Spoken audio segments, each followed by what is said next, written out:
Hello, everybody. Welcome back to the channel.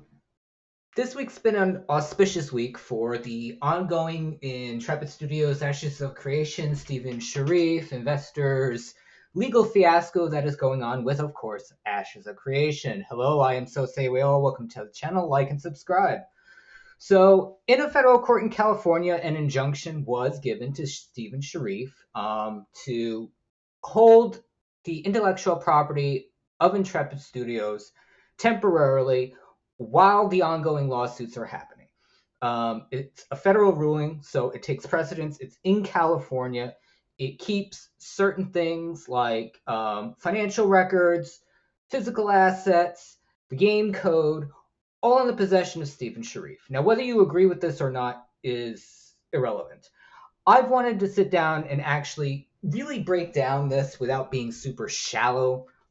It makes it a long video, but I've seen a lot of people celebrating this as like some vindication for all the accusations against Stephen Sharif, against the existing board, and it's not a victory. It is a single legal ruling that kind of just says, hey, look, there is a possibility that there was some malfeasance going on in the attempt to foreclose on Intrepid Studios, that there's a lot of accusations going around. I don't know exactly what evidence Stephen gave to the federal court to get the injunction.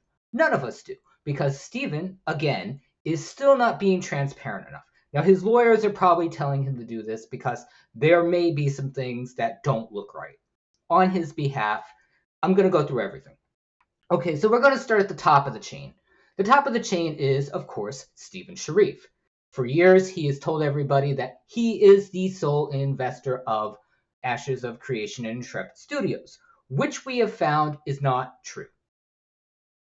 It cannot be argued it is not true. He claims his original investment was $55 million. He has still provided, literally, no evidence of this. Now, whether he was told not to show this to people and to show it exclusively to the courts is the preview of his lawyer, is his preview. That's fine. That's fine. If you want to solely do this through the courts, fine. That's, honest to God, the best way to do this. Because no amount of YouTube speculation is going to matter. Because in the end, there's financial records, hopefully, which are the truth. Unless there's evidence that they've been doctored, they are the truth. If Stephen has done his due diligence, sat down with a lawyer from the beginning of the founding of Intrepid, and documented everything he has done, which you're supposed to do when you create a company, then he has nothing to worry about. The people that actually do have to worry are the investors, because the investors have been claiming that Stephen engaged in financial malfeasance that led to the insolvency of the company, that pushed them to foreclose on Intrepid as a company and either sell its assets or reform the company under a new TFE Holdings. Again, Stephen has chosen to be very limited as to what he decides to show people. By choice. It's all choice. Now, we're going to go down the chain. We're going to start with the investors. The investors, and there's 5 of them that we know of, had different levels of investing. Some of them for very small amounts. Some of them for upwards of $20 million. Now, it's very, very nebulous as to exactly what their money was tied to. So there's different levels of investing. There are angel investors who literally will just give people money based on an idea and never expect a return on their money. They're rare, but they do exist. They are not the people that Stephen got in bed with. We need to be clear about this. None of the people that Stephen seems to have been involved with have any history of being angel investors. Much to the contrary. So then we get to people who invest based on a percentage return. So basically what most people who have generational wealth, insane amounts of money do is like, you'll see this on like a show like Bar Rescue. They'll go in, they'll find a floundering company or a fledgling company and say, hey, look, I believe in what you're doing. I'm willing to give you X amount of money for a percentage stake in your company, guaranteeing that if your company is successful, I will be paid off in the end because I will be accruing a percentage of revenue every time you make a sale. Now, some of these agreements also have a stipulation that if this company closes, so let's say I threw in $5 million, I'm the first investor, the very first investor, because there is a tier of investing based on who starts first. If I'm the first investor, I gave you $5 million. I said, I want maybe 1% in the company, given that the company is profitable. If the company is not profitable and it closes, I am the first investor that's investment gets repaid. So whatever holdings you have to find a way to pay me back my $5 million. If you do this correctly, there is a paper trail, a legal paper trail endorsed by a CPA, a public accountant, and a lawyer. We have not seen any of these documents. We keep getting told that these documents exist, that there are investors who pledged money to varying amounts at different times of the existence of Intrepid Studios, and that they have a tier of who's getting paid back. Most notably, the first investor, who makes it sound like he's into the tune of upwards of $20 million of his initial investment, but I'll go over other things about that. So, who are these people? Well, the investors that seem to have been involved in Intrepid are all people that Stephen Sharif knows. Now, in his court filings, he's implied that there is a long-term, notable shadiness to the group of investors that he got in bed with. But Stephen Sharif is required to do his due diligence before he got in bed with any of these people. And again, if he did no legal investigation whatsoever, if he never got a lawyer involved to protect himself and get a documented chain of investing, profit shares, revenue splits, contractual agreements, that is on Stephen Sharif. Again, the buck, as much as you might hate some of the people that he is in bed with, many of them MLM investors just like Stephen Sharif, the buck still stops with Stephen. If Stephen did not do his due diligence, if there is not enough documentation, if he never set this company up correctly to begin with, that is on him. So now we get down to the difference between seed investment, ongoing share-based investment, and the money that was flying around Intrepid.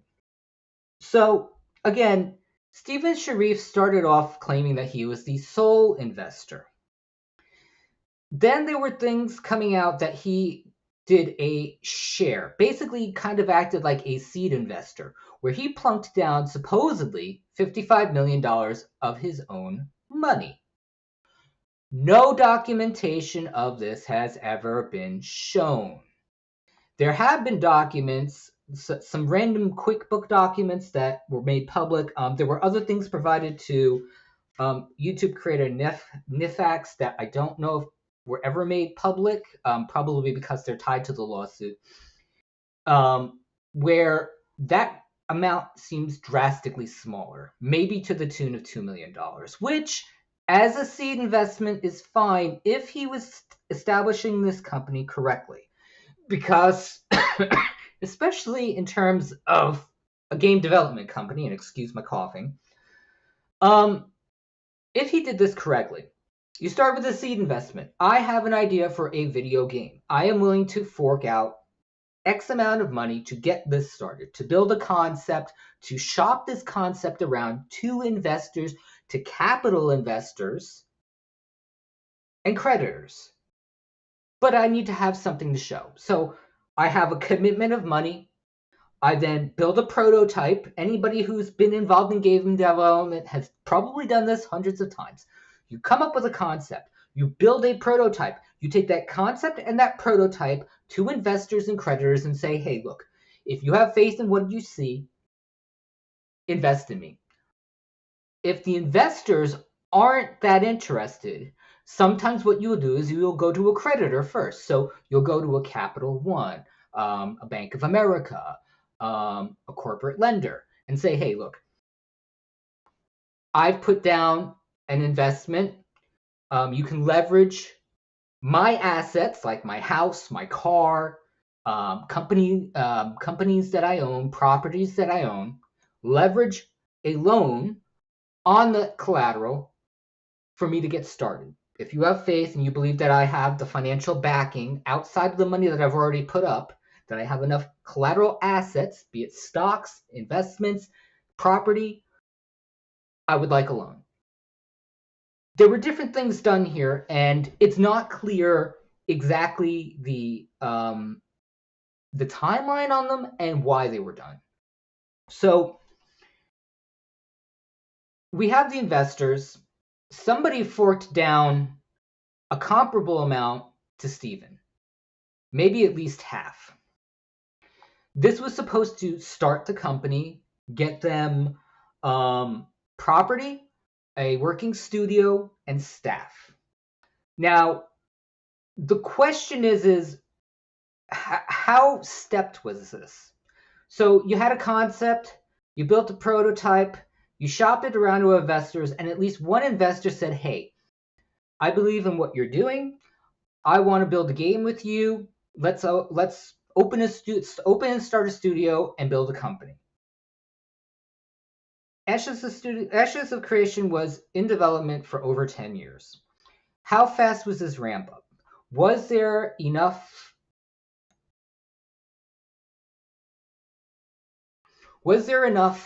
actual building involved, or was this just a knee-jerk jump to start a studio, get a property, and hire arguably very expensive people to get involved?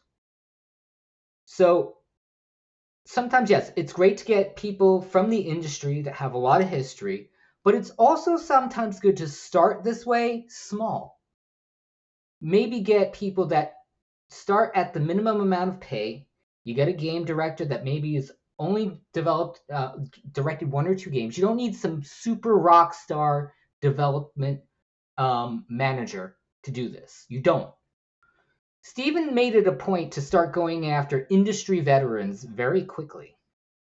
And arguably, maybe that wasn't the best thing to do. Granted, what we saw with what they made on Unreal 4 was great. And maybe his decision to go after entrenched industry veterans that had a history in what they were doing was a good idea at the start.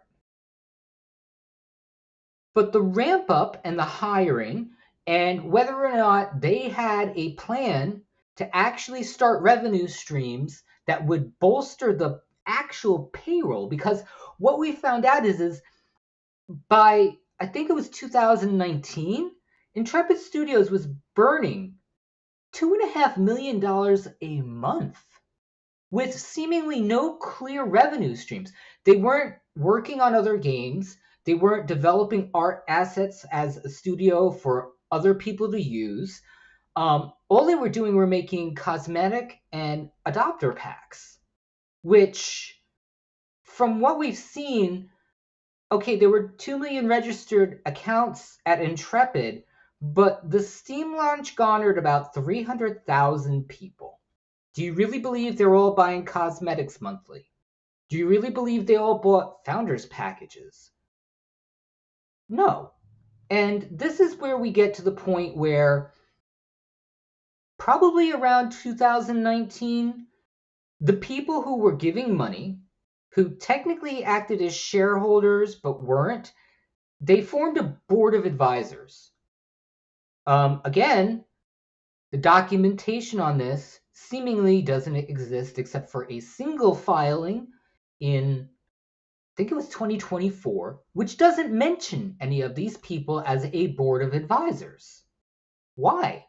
If this was meant to be on the books because at some point these people who had invested millions and millions of their own dollars started to see that, hey, not only is this company not pushing towards profitability, but they believe that there is a level of malfeasance financially going on inside the company based around Stephen Sharif. So they panic. It looks like they panicked because somehow, at some point, Stephen Sharif's husband went from being the chief financial officer of Intrepid Studio to being taken off as chief financial officer for a short period of time and then showing back up on the company documentation as the chief financial officer. I believe at this point, the shareholders got enough documentation to make them concerned, maybe not proof, but make them concerned that there was financial malfeasance going on with Stephen Sharif and the funds that are invested in the company. That financially, the company is now pushing towards insolvency. They can't bolster the $2.4 million a month. They have no release game product. They're burning cash, and he keeps asking them for more money.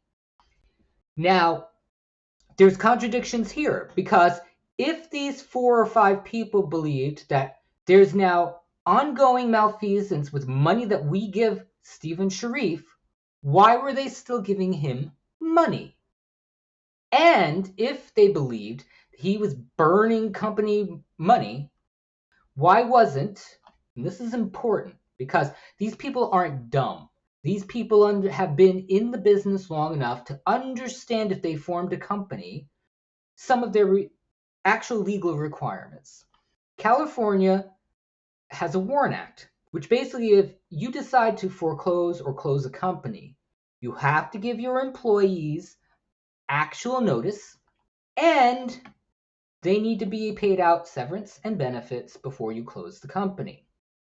If at this point, which I believe was 2019 or 2024, I'm very bad with the dates. There's a lot of stuff ping-ponging around.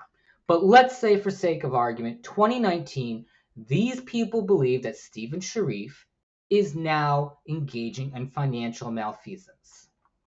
Why wasn't, instead of them constantly giving him money under the guise that it was for payroll, that it was for a Steam launch, that it was for God knows what, at some point, instead of throwing this money directly at somebody that you believe is engaging in financial malfeasance, why wasn't a escrow fund set up that guarantees at least 1 month of payroll for the employees if you believe that at some point you are going to have to foreclose on Intrepid Studios, shutter the studio, lay off or terminate all or most of the employees, and be legally on the hook for their final month of payroll.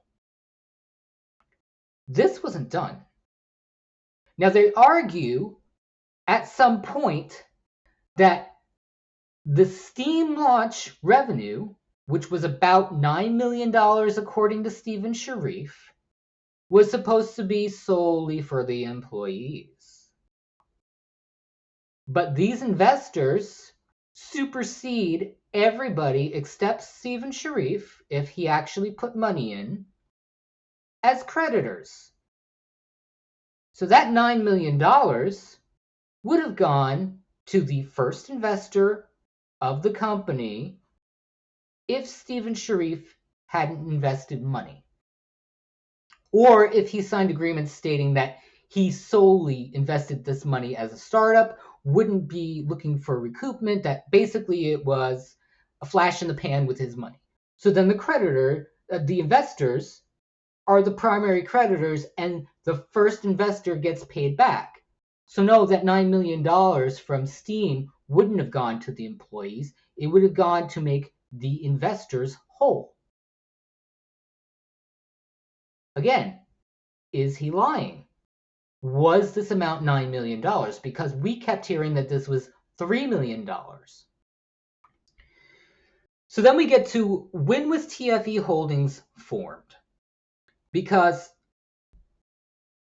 they seem to believe that Stephen was engaging in malfeasance. They did, from what we have seen, no legal documentation, no injunction to get him to stop holding assets, have access to bank records. They made no effort to stop giving him money. They were still funneling the tune of millions of dollars to Stephen to use whatever way he felt the company needed to use. And they claim he used the company as a slush fund. That after they gave him money, he was buying property. Him and his husband were collecting a salary off of the company to the tune of like hundreds of thousands of dollars a month. Did they agree to this? If they were acting as shareholders or a board, where are board minutes? Where are board meeting recordings? Where are documentations for anything that they agreed or disagreed with Stephen? We haven't seen any of this. They claim that there's documentation, but they also seem to claim that all that documentation is in Stephen Sharif's hands. And now that the injunction has been filed, are we ever going to see this? But if these guys also have backup documentation, legal filings, stuff agreed to with Stephen by a lawyer, signed on the dotted line, this stuff needs to come to light. Now, they may not make this public because it may make them look bad. It may make them look stupid and make people not want to use them as investors if they don't know how to manage money correctly. But again, none of us have seen this. When did TFE filings get started? Was this a hostile takeover, which is what Stephen is claiming? Stephen is claiming that he was basically forced out of all decisions making in the company.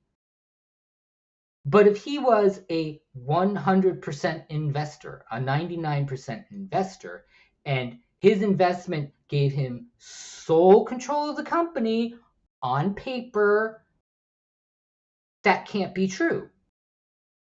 Because they would have to actually offer him a financial buyout of the company. They can't just take the company away from him. They can't make accusations of financial malfeasance and just steal a company away from him. They need to buy out his share of the company, or he made concessions every time these people gave him money for a share, whittling down his control of the company. I don't think he's this stupid. He's been in the game long enough to understand what that would mean. That in the end, his control would be non-existent. So then, the foreclosure of Intrepid seemed to be a last-minute thing. That the financial insolvency after the Steam launch, they saw that the Steam launch was not generating the interest that they wanted. It didn't produce the funds. At some point, the investors saw that the money coming from Steam was going to be well below what it took to not only pay employees, but to make investors whole and keep the company afloat. They pushed for a foreclosure. Now again, Stephen resigns. If Stephen is the sole shareholder of the company, if these people hold no stake in the company and were only financial investors, Stephen still could have gone with a controlled shutdown of the company. He could have offered to sell the company back to the shareholders, or to sell the company outright to another company or another set of investors if he wanted to. But we kind of get the idea as to why he didn't want to do this, because these people would still need to be made whole. So the books would then be exposed. Stephen would have to account for everything in the company in terms of expenditures, investments, anything that he ever did with the company, offering it up for sale, publishing agreements, everything would have been exposed in a sale. And if these people were already stating that Stephen was being financially malfeasant, anybody looking to buy Intrepid would see the books, would see the filings, would see the holdings and go, oh, there is no freaking way we're going to buy this company. So then he would be right back where he was with them, and he would still have to shutter the company, issue a WARN Act, make the employees whole, and all of the assets of Intrepid Studio would need to be sold off, liquidated to make the investors whole. He seemingly did not want to do that, took a I'm going to leave and let the cookies crumble where they fall attitude. Because according to him, the decisions of the board, which didn't exist but did exist but didn't exist and were only investors, were decisions that he could not agree with. Now, what were these decisions? We heard that there was a plan to lay off the majority of the employees at Intrepid, keeping a small, maybe 1% of them, maybe the top employees, the engineers, the base coders, maybe the heads of each department, and take Intrepid as a company overseas, making the labor costs much lower, maybe making the risk to them smaller because their money goes further. They may be able to get different non-collateral based loans overseas. They would not be as tied to paying out benefits to employees overseas, depending on where they went. Basically making it insanely cheaper for them to maybe finish the game, because they seem to be interested in still holding Intrepid together as a studio under a different name and still making the game. So maybe good on them and bad on them at the same point, because this still would have required laying off 90% to nearly 100% of the employees. And were these employees ever going to be made whole?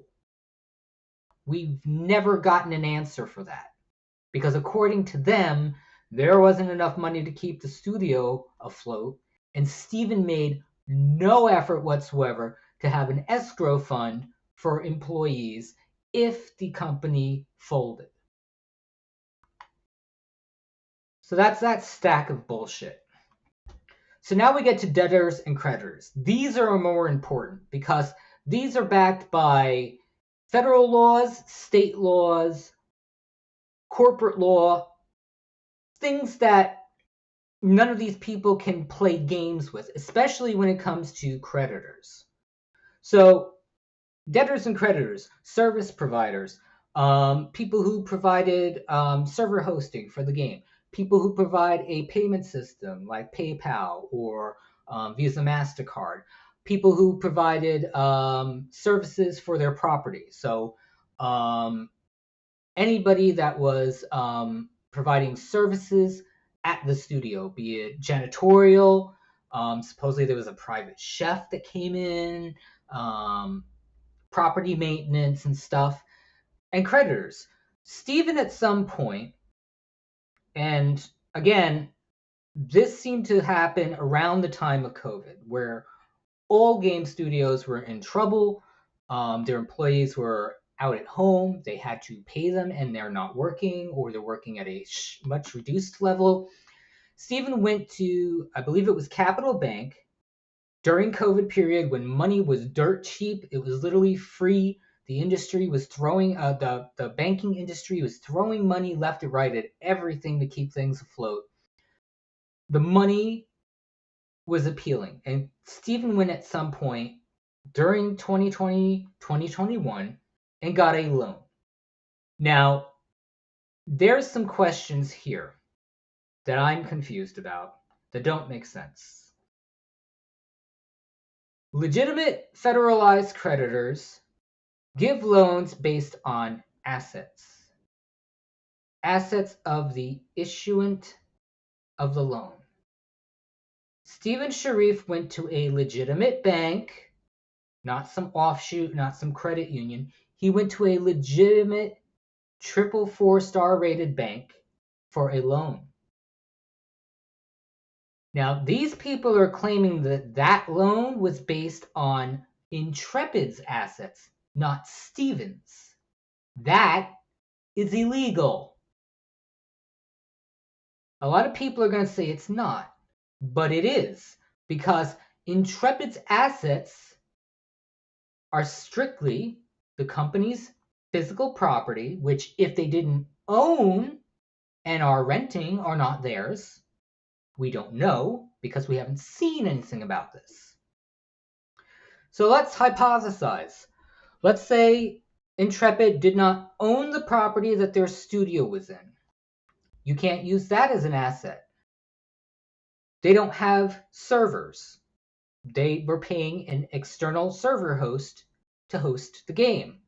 They don't hold physical servers. That's not an asset you can use as leverage for credit. Next, you have the game code, which, I'm sorry, isn't worth millions and millions and millions of dollars that any credible bank would actually issue a loan on. Now, we did hear that Stephen leveraged the property that he owned in San Diego as collateral for this loan. There's a problem here too, because according to the investors, Stephen took Intrepid money, which was money they gave Intrepid, and bought the property outright. He claims he was renting it. They claim he purchased the property with Intrepid's money, which is their money, then went and sold the property, made a profit off of it, and did not return either the initial loan from Intrepid, which wasn't a loan. It's not a loan. He took Intrepid's funds to buy the property, sold the property, made a profit on top of the property, returned none of the money back into Intrepid's coffers, and banked money. That property, he claims, or at least they claim, was again used to secure all, if not part of this loan. While the property itself could be used as collateral, there's a really, really scummy thing going on here.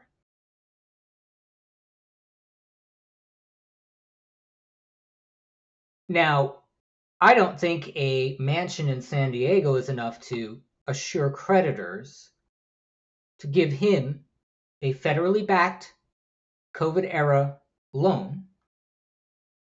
So what else did Stephen put up for this loan? What other personal assets did he put up? Because according to the investors, Stephen is not worth a pot to piss in. And Stephen has never publicly shown what he's worth.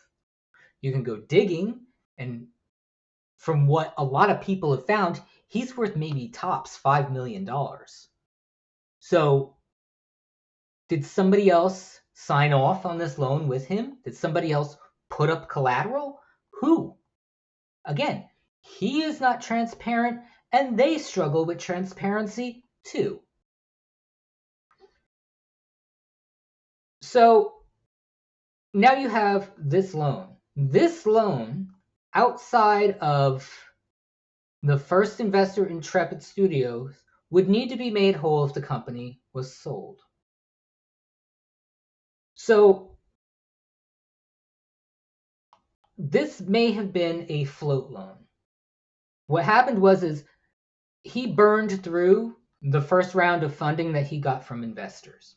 COVID comes around, it puts a stop on everything, and he needs money to keep Intrepid afloat. He needs to make payroll. Employees have said in the past that there were a couple of times where payroll was delayed. This may have been it.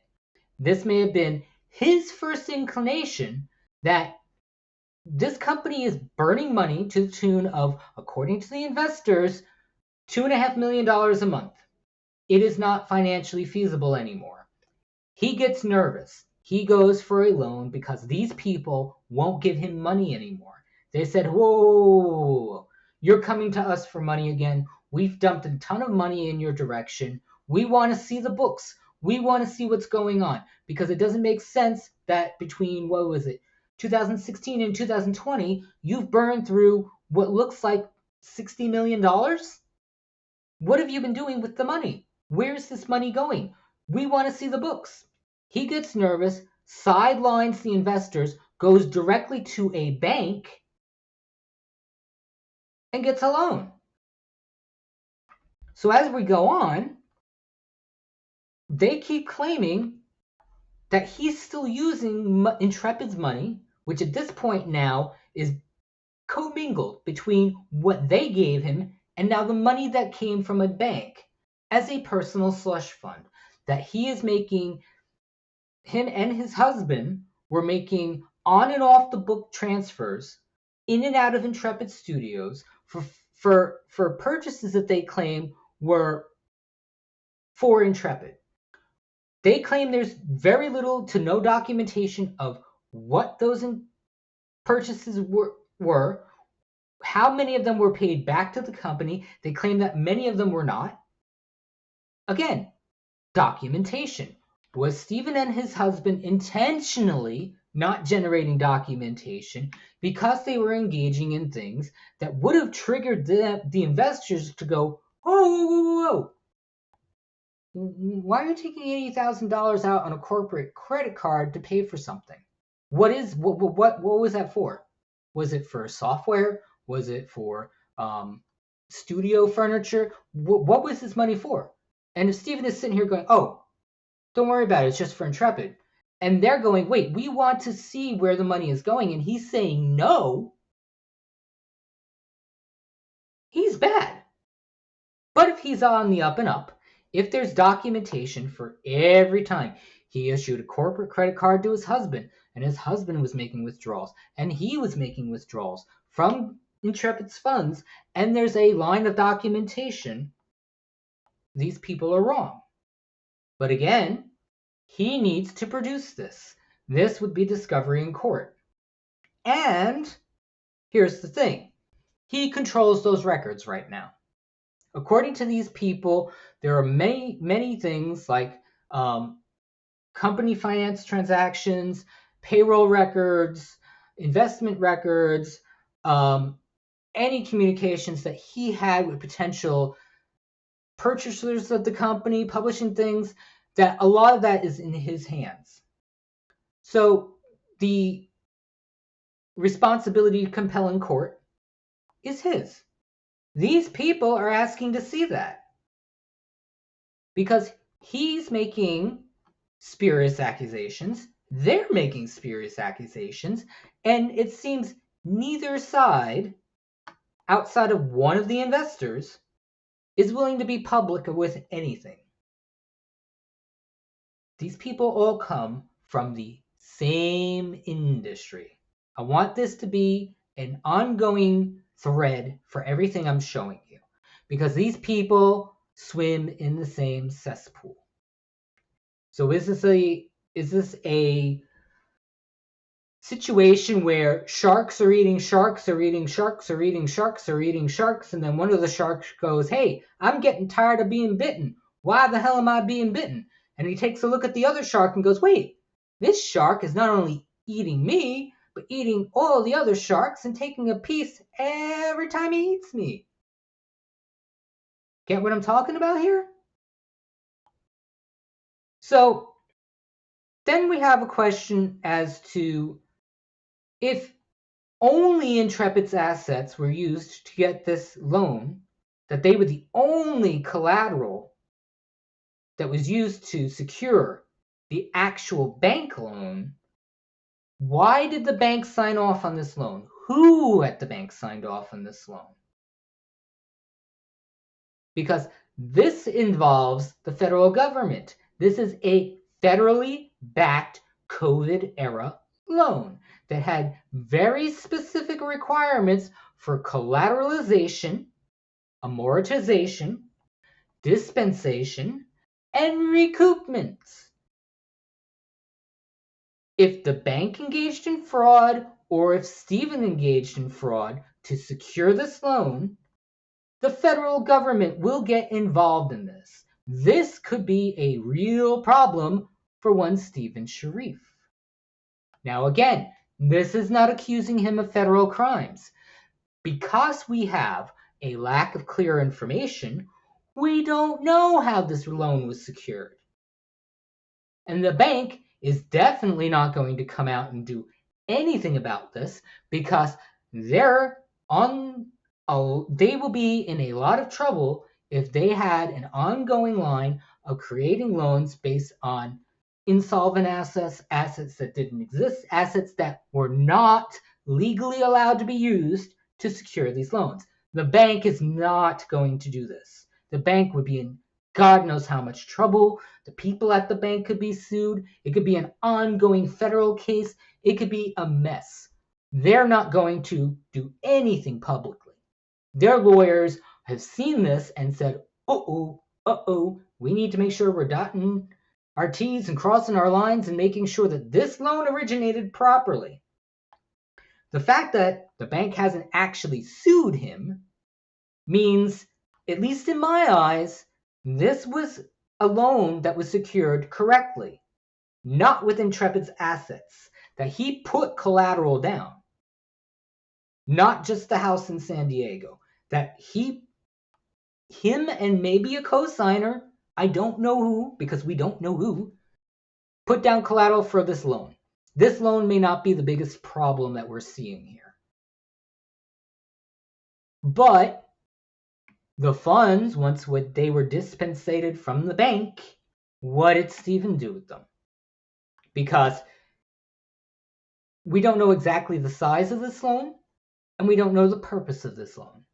According to Stephen, this loan was for Intrepid expenses, employee payroll, property rent, asset, computers, office furniture. Supposedly, that's what this loan was for. But this loan also seemed to originate because these people were starting to get nervous that this company wasn't correctly created, wasn't being documented legally correctly, and these people would be involved in a lawsuit if something went shady. If this loan or any other loan that Stephen generated was tied to assets they had a stake in, and he was mishandling funds. Willingly or unwillingly, maliciously or unmaliciously, the buck still stops with Stephen Sharif. The documentation needs to be produced to a court by Stephen Sharif to negate these people's claims. The investors are making a number of claims that make him look bad. If I was an up in the up person, even if I just want to do this through the courts, he should not be suing to have these books kept away from them. He can actually legally do things that keep these people from selling Intrepid as a company, selling the assets, selling the studio, selling the furniture, there are legal injunctions you can get, which he has gotten, to keep them from doing that. But if he has done nothing wrong, he can still open the company's financials to these people. Because as an honest man, if these people were lending you money based on a profit share, based on a capital share, based on a return of investment that you signed legal paperwork for, they need to see where the money was going, who was using the money, how much is left. These people, the investors, seem to claim that at some point he cut off their ability to actually see this. That is what triggered everything that happened in 2025 and 2026, leading to the closure of Intrepid. So now we get to the people who matter the most in this. I don't care about people who don't know how to fucking do their due diligence when they're investing money. If these people are too stupid, same thing with Steven. If you are too stupid to actually do your due diligence and find out who these people are that are giving you money, and you don't understand anything about corporate law, about corporate investment, about establishing a company, the legal ramifications, that you never secured a lawyer, that you never did anything to make this a legitimate company, these people don't fucking matter. I don't care. They could all lose millions and millions and millions of dollars, and I don't give a shit. They deserve it. They deserve it. Because they're stupid. If they're this stupid, if they're this malfeasant, they deserve all the shortcomings that they get. I have no sympathy for somebody that keeps throwing money at somebody that they think is stealing the money. Who in their right mind does this? Nobody. Nobody with 2 brain cells would do this. If I had a family member that kept coming to me month after month after month for money, claiming they need it to survive, and then I go see their house and they're living in a McMansion and they have 3 kids and their kids are all well fed, why do you keep needing money from me? Where did this money go? Do you understand how simple questions like this matter? And that's outside of a corporate situation. We're talking about a corporation, a business. And these people just kept showering somebody that they thought was a thief with money. So now we get to these people. The employees are the most important part of this whole equation. These people bought into a dream. They got on board with Stephen Sharif under the idea that they were going to create a working, thriving video game. Industry veterans, people who were coming up in the industry, people who uprooted themselves from other parts of the country to move to California to make a video game. The most expensive real estate and cost of living state in the United States, they moved there for his dream, a dream they also were caught up in. These people were getting paid salaries, they were getting health care, they were getting severance pay. They are protected legally by California law. Stephen Sharif and the investors need to make these people whole. If the foreclosure on the company that they were triggering was an effort to avoid paying these people, they are scum. If Stephen jumping ship on the 19th of January was a way of shielding himself from being financially liable, from making the employees whole, he is also a piece of shit. And California, if these people are not made whole immediately, should sue both of them. They violated the WARN Act. They never established a company correctly, wherein you would, if you were intelligent. Now, I know a lot of people who run small businesses don't do this, or they don't keep a high percentage of escrow funds, and they usually rely on loans to make payroll. Which, fine. Was he doing this? Some of the investors claim that they were giving him money for payroll. But did they ever ask for documentation? Was this money tied directly to a return of paperwork back from Stephen Sharif and Intrepid showing that, hey, at the end of January, we dispensated $2.4 million of the X amount of $1 million that you gave us directly to the employees? Again, we don't have it. It's not public because he's holding on to the records. They claim they don't have them, but they also claim that they never went after records from him until it was too late. Stupid one, stupid two.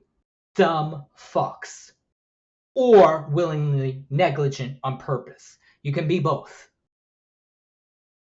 So then we get to how the company was scaled. There were over 200 employees at Intrepid by the time Intrepid closed. Their payroll burn rate was $2.4 million a month. That's salary. That doesn't include anything that Steven and his husband were paying out to themselves. This is insane. This doesn't make sense for the amount of content that the Steam launch came out with. This is confusing to me. What were these employees doing? Especially based on what came out with the switch to UE5. I'd argue that these people, up until 2020, 2022, working on the UE4 version of Ashes of Creation, actually did a lot of work that they were entitled to pay for. They were still entitled to pay no matter what, all the way up to the closure of the game. But there were these odd staggers, these small layoffs that happened going from 2022 on that never made sense. And I wonder, I don't know if employees can even say anything about this, but were these targeted layoffs based on people that were starting to raise alarms? Were these whistleblowers? Were these people inside the company that weren't sycophants of Steven Sharif? Because we've seen testimonies from employees that aren't dated. So we don't know when some of the opinions of the employees started to sour. But were these layoffs targeted layoffs to shield Steven from criticism, to obfuscate wrongdoing by him and his husband, that these employees were maybe saying, hey, if this doesn't change, we're going to go public. We're going to secure lawyers. We're going to maybe sue you. I don't know. The employees have never said. There have been different accountings from different employees that, hey, Steven was the best guy ever. We had potlucks together. We played Dungeons and Dragons off the clock with him. He was the best boss ever. And then there are other people that said, we never saw him. He was a schizo. He would come in and see stuff that we did and said, no, throw it out, redo it. I'm going a different direction. They made him sound like a nut sometimes. When did this happen? He claims that at some point, the pressures coming from the investors drove him over the edge, made him unwell, impacted his decision making, made him feel that he was under threat, that he had to sign legal documents and do things that eroded his share of the company. None of it makes sense. None of it makes sense. So, what was Intrepid's onboarding process? Why did they scale up the way they did? If they were willing to engage, especially in tech debt, moving from Unreal 4 to Unreal 5, because Steven made it sound like that shift forced them to redesign all of the company's pipelines. I don't think that these people ever would have agreed to that. Which again makes the argument that Steven had full control of the company, not the board. Because if the board was basing their shareholding on the investments that they made over time, he should have, if he had signed away his control of the company every time they gave him money, he should have no control over that. If he is the one that made this decision to incur so much tech debt and basically start over, why didn't these people get involved then? This is when a lot of things should have been triggered by the investors to say, hey, spigot's turned off. What are you doing? It's not bad enough that we think that you were engaging in financial malfeasance to begin with, but now you're doing something that not only impacts the future of the game, deadlines that maybe they had set with the developers that, hey, by 2025, we're going to have the core gameplay finished. We're going to have the world fleshed out. We're going to maybe, yes, go into early access to get financing funding to finish what we started. We're at the point where we've built game on Unreal Engine 4, because that's where they were, that looks like it's just about ready to go. That We accept the fact that there are some things that Steven's dream is never going to achieve with what we have. We have a game that's on the cusp of being ready. And I'd argue, given everything that they showed in their YouTube streams, because none of the employees claim that all we were seeing were vertical slices that didn't exist. All of the employees claim that what we saw in all of those videos existed, was made, was stuff that they were working on, was stuff that they completed. So why was this guy so willing to take all of that hard work, the hundreds of millions of dollars that's spent on making that work, and say, hey, engine change, throw the shit out, start your pipelines over again. We're going to waste more time, more money, more of your effort to start over. And why, if these people had a greater control of the company than they are claiming, why would they ever allow him to do this? This should have triggered something much earlier than it did. So who's lying? Was it their decision? Was this their way of taking everything he invested in, throwing it away, starting over, close out the company because he's burned through millions and millions and millions of dollars? They're not going to give him any more money. They're willing to take this away, go overseas, screw him out of any future control, because he's now stepped down. It's not enough that he may have had 100% control. He's left. He's willingly left. He no longer has anything to do with Intrepid Studios, according to him and according to them. That he has no control over Intrepid Studios anymore. That he willingly gave up control of the studio to the investors. Who's lying? Who is lying? Steven says it's them. They say it's Steven. A court will decide this. But in the end, nobody seems to be very willing. If you are being honest, Steven's being honest, if the board is being honest, there's some ways to clear this up that don't completely divulge everything that you've done, that doesn't give away corporate trade secrets, that would make you look better in the public eye. Because let's be honest, everything that has happened with this now means that nobody trusts Steven. Steven's image is completely tarnished. I'm sorry. You're not going to get enough developers to work with him ever again. And you're not going to get the gaming community to ever trust him enough. Yes, there are sycophants. There are people that will believe everything that comes out of this, that Steven was the victim of some bully mafia financial bullying and breakdown and strong arming that stole a company away from him. That he was so inept that he was able to be bamboozled and forced out of his own company.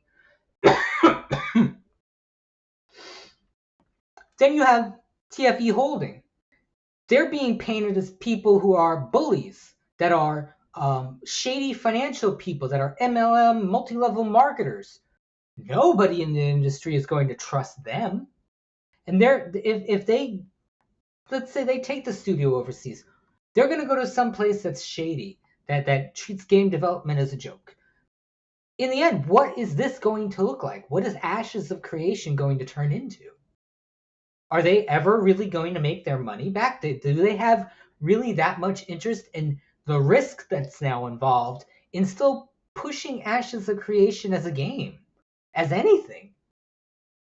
Is it worth it to them now? Their reputation, through everything that has transpired, they don't make themselves look any better. Steven doesn't make them look any better. They don't make Steven look any better. All of this is trash now. So then we get to, again, making the employees whole. Was there ever a payroll escrow fund? They seem, the investors, to claim that there never was. That every time they gave Steven money, it was to pay employees. So if their plan, and again, we don't 100% know, If their plan was to foreclose on the company and close in March, why did they never put aside money for the last month of payroll? Which they, if they are the sole proprietors of the company at this point, they are legally required to do under the WARN Act. These people are to be paid. Then we have the argument that the Steam funds, which, depending on whatever account you get, was $3 million or $9 million, was specifically allocated to do that, to make the employees whole for the final month.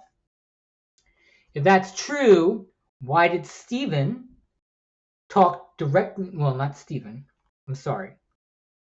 Why did one of the investors go directly to the bank, which was the next in line to be paid after him, if the company went insolvent and needed to be closed up and the funds needed to be dispensed to the original investors? Why did he go to the bank and say, hey, I think this guy is engaging in financial fraud. There is a payment coming from Valve Inc. to him. He owes you money. You are the next person in line to receive payout from Intrepid to make this debt whole. I'm foregoing my payment. You are the next in line. Those funds need to be secured. You need to file an injunction in court seizing these funds. The bank panics because the bank says, whoa, we issued a loan based on things secured by Sharif. Now, whether that's the assets of the company or assets that Sharif put up, we don't know. And if this panic on the bank was because it was solely based on Intrepid's assets, and these assets are going to be sold at a loss, and the creditors may not get their money, well, yeah. The next thing to go after is the Steam funds. Between $3 to $9 million, the investors claim it's 3. Stephen claimed it was 9. Now that money doesn't exist for employees. Where's this money? Where's the Steam money? Did the bank get it? And if that's true, as an investor here, seeing as you willingly forego your step in the chain, how about you make it right? Because you keep claiming, even after believing that Stephen was a con man, that he was stealing money, embezzling money, engaging in shady financials, you kept giving him a direct line of money. Why did you keep doing this? If he's on the up and up, if he was providing you documentation every time you gave him a disbursement of money, that it was going to payroll, debts, creditors, why? So again, these people have an ability to make this whole. They're choosing not to. Stephen, if he's supposedly worth all of this money, and at this point has to believe that there's no way in hell he is going to resurrect the studio, why aren't you making them whole? So then we get into California law and the WARN Act. I don't know how interested the state is going to be in suing any of them, because the WARN Act is fairly new legislation. It's modeled directly off of legislation that kind of exists in Europe and Latin America. It's good and it's not good, because there's legal ways to weasel your way around the WARN Act. It kind of looks like that's what was done, that they ignored the, I think it's 60 or 90 day forewarnings. Some of the employees claim that they knew before we saw the produced email. There's confusion around whether the WARN Act was properly followed, I don't know if the state is willing to actually sue any of them, because they probably have to get in line behind the lawsuits that are now going on. And if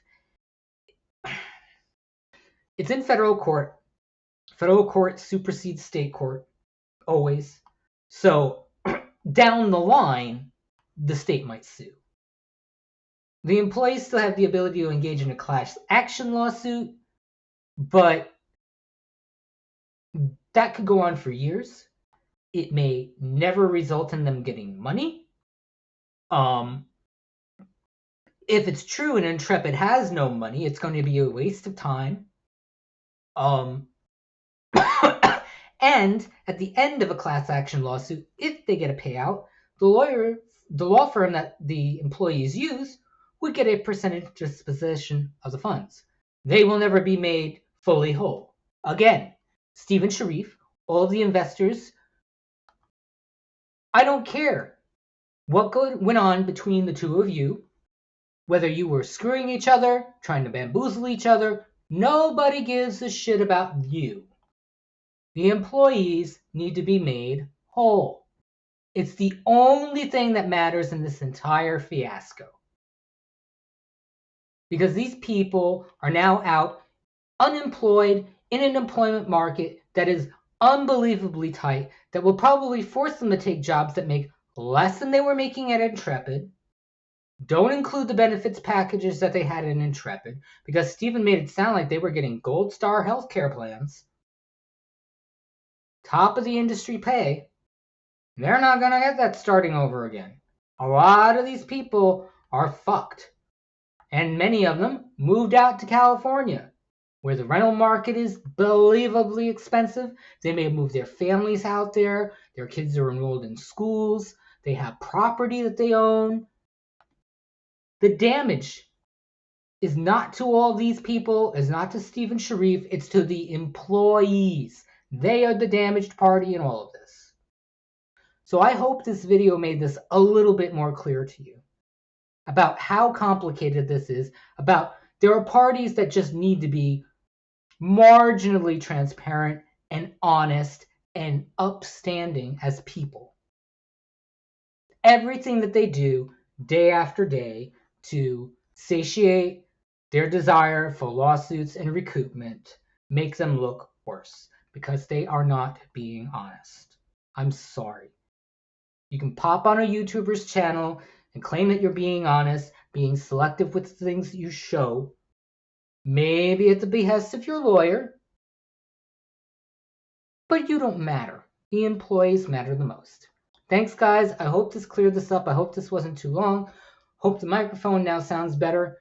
Like and subscribe as always. I stream every once in a while. Love to have you guys out there. Thanks.